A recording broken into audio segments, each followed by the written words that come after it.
Assalamualaikum warahmatullahi wabarakatuh. Perkenalkan nama saya Tika Febrianti, NPM saya 21100701201038. Di mata kuliah Etika dan Kesehatan ini, saya akan menjelaskan kode etik profesi kesehatan masyarakat. Yang pertama, menjelaskan dan memberikan contoh yang dimaksud dengan kode etik profesi kesehatan masyarakat. Kode etik kesehatan masyarakat merupakan landasan moral dan pedoman tingkah laku profesional yang dijunjung tinggi, diamalkan dan diamankan oleh setiap anggota profesi kesehatan masyarakat. Kode etik kesehatan masyarakat wajib dipatuhi dan diamalkan oleh pengurus dan anggota organisasi tingkat nasional, provinsi, dan kabupaten atau kota. Dalam hal untuk menjunjung dan menegakkan sebuah kode etik kesehatan masyarakat, seorang kesehatan masyarakat perlu mengikuti pendidikan tentang kesehatan masyarakat agar mengerti dan paham akan kode etik itu sendiri. Apalagi seorang yang sudah menjadi profesional tentunya sudah mengetahui lebih dalam tentang kode etik itu sendiri. Untuk menegakkan kode etik kesehatan masyarakat bisa dilakukan dengan memberikan sanksi berupa teguran, baik lisan maupun tulisan, mengucilkan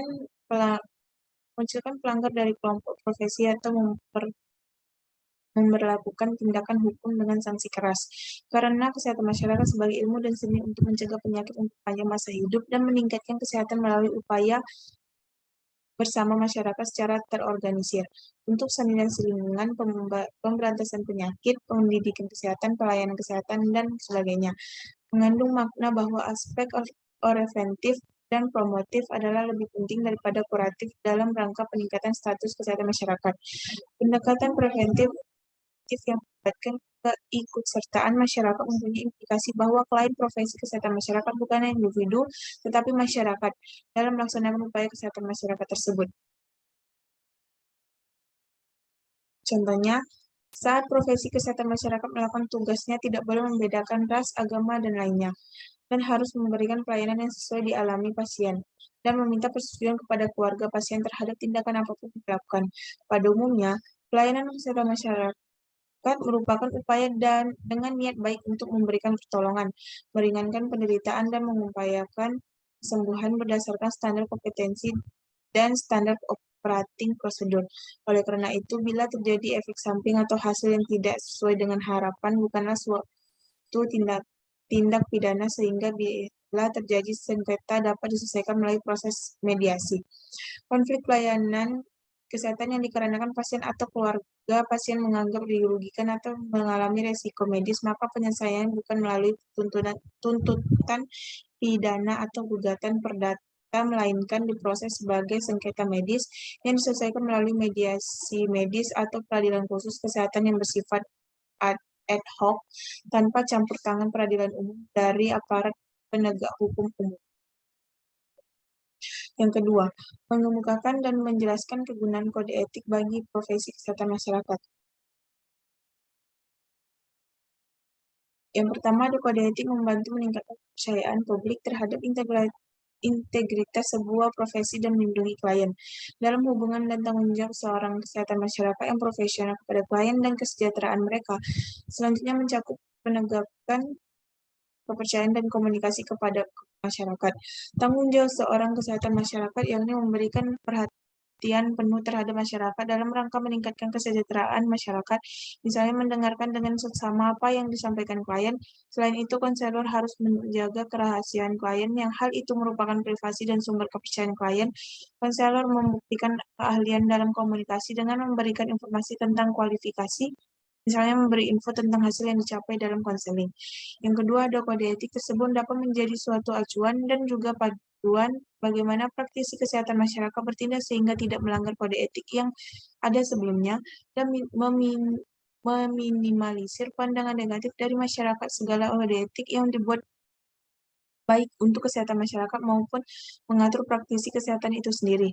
Kode etik itu sendiri juga tidak terbatas kepada sumber daya manusia yang ada, namun juga meluas ke sumber daya barang yang sejatinya diperuntukkan untuk meningkatkan kualitas kesehatan masyarakat yang ada. Yang ketiga, sebagai sarana kontrol sosial bagi masyarakat umum untuk suatu profesi tertentu dan sebagai cara untuk mencegah intervensi dari pihak lain di luar organisasi mengenai hubungan pekerjaan.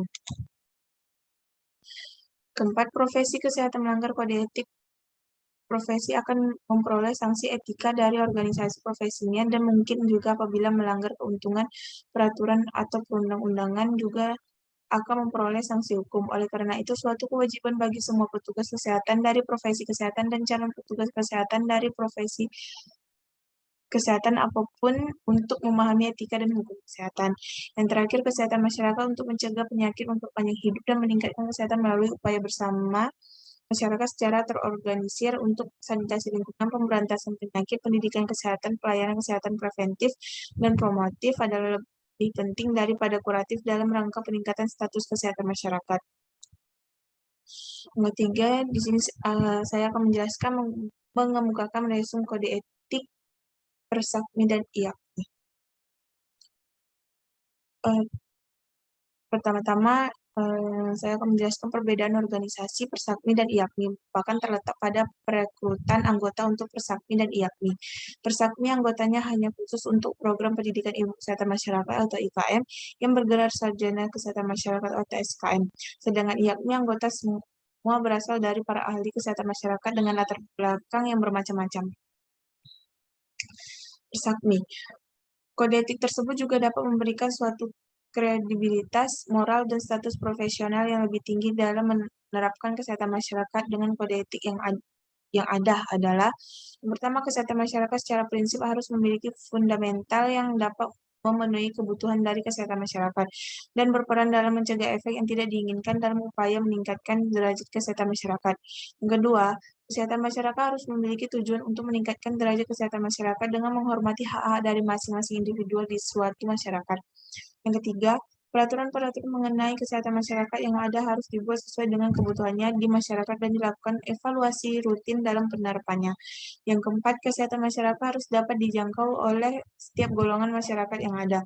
Yang kelima, kesehatan masyarakat harus mencari informasi yang menunjukkan efektivitas dari implementasi suatu program atau peraturan yang telah ada sebelumnya dalam menjaga dan meningkatkan derajat kesehatan masyarakat. IAKMI, Ikatan Ahli Kesehatan Masyarakat Indonesia atau IAKMI, sebagai organisasi profesi kesehatan masyarakat mempunyai tanggung jawab dan kewajiban untuk menjamin terlaksananya P2KB yang sesuai dengan kebutuhan masyarakat Indonesia serta perkembangan ilmu pengetahuan dan teknologi bagi setiap anggota IAKMI. Oleh karena itu, IAKMI mengembangkan program pengembangan keprofesian berkelanjutan sebagai acuan pemberian satuan kredit profesi atau SKP terhadap berbagai bentuk kegiatan keprofesian, pendidikan pembelajaran, pengembangan ilmu pengetahuan dan teknologi, serta pengabdian masyarakat di bidang kesehatan masyarakat. Kode etik IAKMI kewajiban umum. Pasal 1. Setiap profesi kesehatan masyarakat harus menjunjung tinggi, menghayati, dan mengamalkan etika profesi kesehatan masyarakat. Pasal 2. Dalam melaksanakan tugas dan fungsinya, profesi kesehatan masyarakat lebih mementingkan kepentingan umum daripada kepentingan pribadi. Pasal 3. Dalam melaksanakan tugas dalam fungsinya, hendaknya menggunakan prinsip efektivitas, efisiensi, dan mengutamakan penggunaan teknologi tepat guna. Pasal 4. Dalam melakukan tugas dan fungsinya tidak boleh membeda-bedakan masyarakat atas pertimbangan-pertimbangan agama, suku, golongan sosial politik, dan sebagainya. Pasal 5, dalam melakukan fungsi dan tugasnya hanya melaksanakan profesi atau keahliannya. Di kewajiban terhadap masyarakat, pasal 6, dalam melaksanakan tugas dan fungsinya selalu berorientasi kepada masyarakat sebagai satu kesatuan yang tidak terlepas dari aspek sosial, ekonomi, politik, psikologis, dan budaya. Pasal 7, dalam melaksanakan tugas dan fungsinya harus mengutamakan pembinaan kesehatan yang menyangkut orang banyak. Pasal 8, dalam melaksanakan tugas dan fungsinya harus mengutamakan pemerataan dan keadilan. Pasal ke-9, dalam pembinaan kesehatan masyarakat harus menggunakan pendekatan menyeluruh, multidisiplin dan lintas sektoral serta mementingkan usaha-usaha promotif, preventif, protektif, dan pembinaan kesehatan. Pasal 10, upaya pembinaan kesehatan masyarakat hendaknya didasarkan kepada fakta-fakta ilmiah yang diperoleh dari kajian-kajian atau penelitian. Baik, sekian dari yang dapat saya presentasikan. Kurang dan lebih saya mohon maaf, saya tutup. Wassalamualaikum warahmatullahi wabarakatuh.